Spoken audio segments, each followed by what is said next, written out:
let's take broadly the example of there's a lot of restaurants in town that have been hard hit and doing the best they can.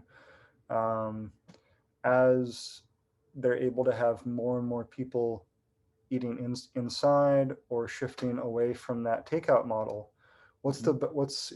what's a good way to get that message out and reach their customers as opposed to the random person walking by that doesn't want to eat in that restaurant. Right. And like you said, I think they should keep their strong takeout game. I think they should keep their strong delivery game.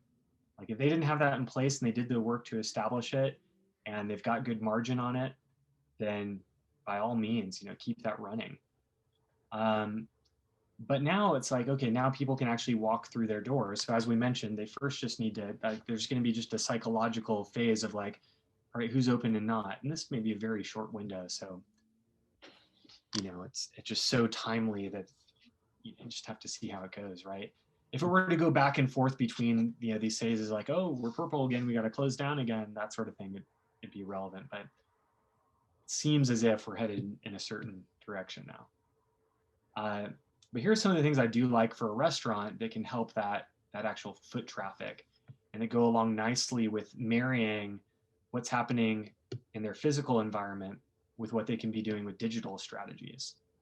The first is relatively few restaurants have any way that they're actively capturing customer data: name, email, phone number.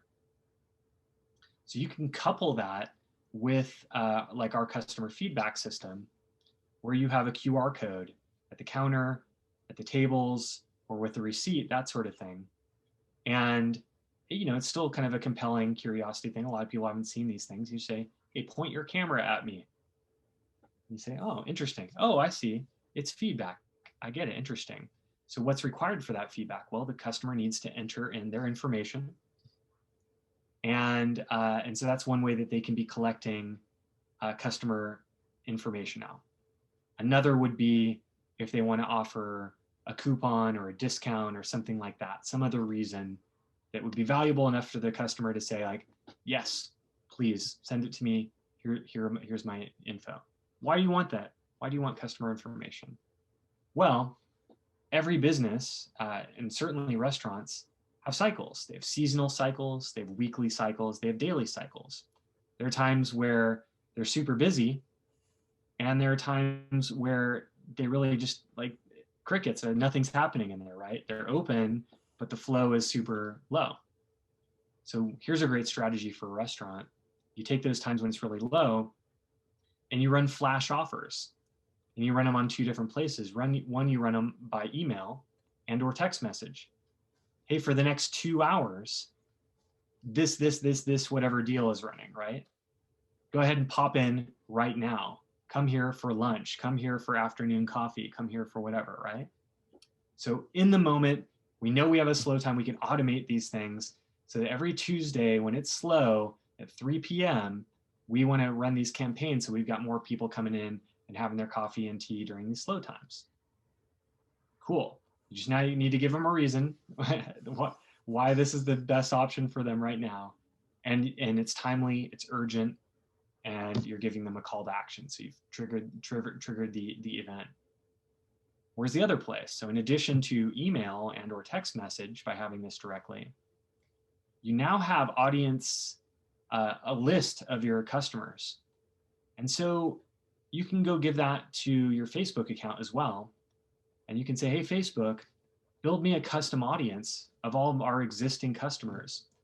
And if they're not in front of their email right now or whatever, or they've opted out of the email campaign, which is fine. Maybe they don't want to get the email or the text. Well, if they're on Facebook right now, then show them this ad during this same window. Hey, right now we're running this special. It's Tuesday, it's 3 p.m. Up until 5 p.m. you can get, this special treat and this discount and this whole thing, right? So now you're running that on 3 potential notification zones. And now you want to expand that customer base. So now you can say, all right, Facebook, now create a lookalike audience for me. Find other people that look like, have the same characteristics and interest and personal style and whatever, uh, through all of your fancy algorithms. find people that look like the people who already love our business and coming and eating here.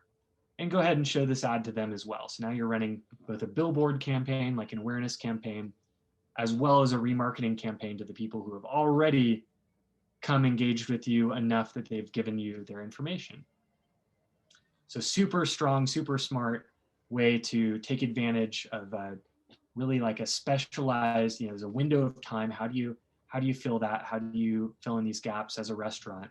How do you marry digital strategies with actual foot traffic? That's just awesome, man. That was, I think, one of the best ways to use Facebook I've heard in weeks. Uh, and you're right, the algorithms, they have all of that data available for you. And particularly with the new business pages that they're rolling out, there's just a lot of potential there. And if people are not, after a year used to walking by and being like, oh, I'm gonna go get a cup of coffee, they get that reminder, whether it's text, email, Facebook ad, it's just going to remind them, hey, this option exists. I can go get that shot of espresso. I can enjoy people watching, and It's timely, it's valuable. I think it's the sort of thing that especially if it's a local and a regular who's going there anyway, this has now been like a really cool added value for them rather than an interruption.